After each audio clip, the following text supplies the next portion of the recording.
Yes ma'am. बात आती है मेडिकल फैसिलिटी की, है ना।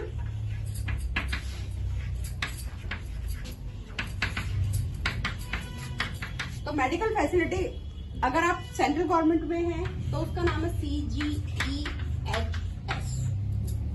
ठीक है। अगर आप दिल्ली गवर्नमेंट में हैं तो इसका नाम है DGHS, ठीक है। और अगर आप प्राइवेट सेक्टर में हैं तो इसका नाम है ESI। क्या नाम है? ESI। तो ये अलग अलग संस्थाएं हैं। मुझे जो ज्यादा नॉलेज है वो DGHS और CGHS के बारे में बता सकती हूँ। ESI के अपने अलग रूल होंगे। मैंने फिर कहा कि हर एक चीज की एक रूल बुक होती है, आप रूल बुक उठाएंगे तो आपको पता चल जाएगा क्या चीज होता है। हर पे स्केल पे, जैसे clerical group A, group B, group C, group D की पोस्ट होती है, उसके अकॉर्डिंग हमारी वार्ड एंटाइटलमेंट अलग अलग होती है।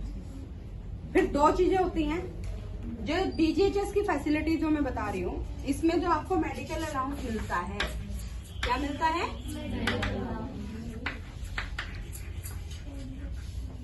पहली बात तो DGHS में मेडिकल अलाउंस नहीं मिलता है, और अगर आपको मिलता है तो वो आपको सरेंडर करना होता है।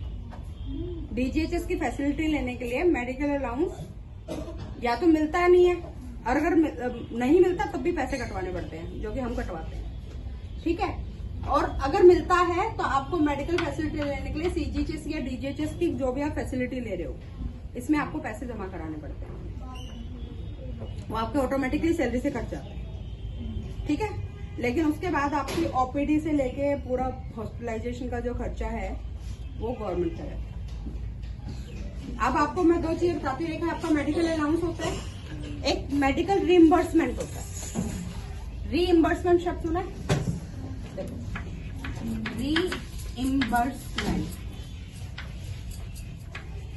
देखो, मेडिकल अलाउंस क्या है कि आपको मान लो 1000 रुपए गवर्नमेंट ने दे दिए, ये आपके खर्च भी हो सकते हैं, नहीं भी हो सकते, समझ गए ना। इस पे आपका टैक्स कटेगा। लेकिन दूसरी चीज है मेडिकल रीइंबर्समेंट, कि आपने खर्चा किया और उसका रीइंबर्समेंट आपने गवर्नमेंट से, खर्चे के बाद मिलने वाला पैसा है, तो इसके ऊपर आपका टैक्स नहीं होता। खर्चे के ऊपर टैक्स नहीं होता। जैसे आप कहीं गए गाड़ी से, ऑफिस आने का तो डेली गवर्नमेंट ट्रेवलिंग अलाउंस दे रही है ना, लेकिन आप कहीं और गए गाड़ी से तो एक्स्ट्रा खर्चा किया आपने, तो जो आपका TA रीइंबर्समेंट होता है उसके ऊपर आपका टैक्स नहीं कटता है, टैक्स नहीं कटता है। तो एक होता है रीइंबर्समेंट और एक होता है अलाउंस। तो जो अलाउंस आपके होते हैं वो टैक्सेबल होते हैं ज्यादातर। TA वैसे टैक्सेबल नहीं होता, कम होता, मतलब उसमें एक अमाउंट होती है कि इतने तक का टैक्सेबल नहीं है, इससे ज्यादा है तो टैक्सेबल है। तो रीइंबर्समेंट आपकी टैक्सेबल नहीं होती है, अलाउंस आपका टैक्सेबल होता है, ठीक है। तो उसमें आप मेडिकल फैसिलिटी में ये है कि आपका वार्ड एंटाइटलमेंट होती है।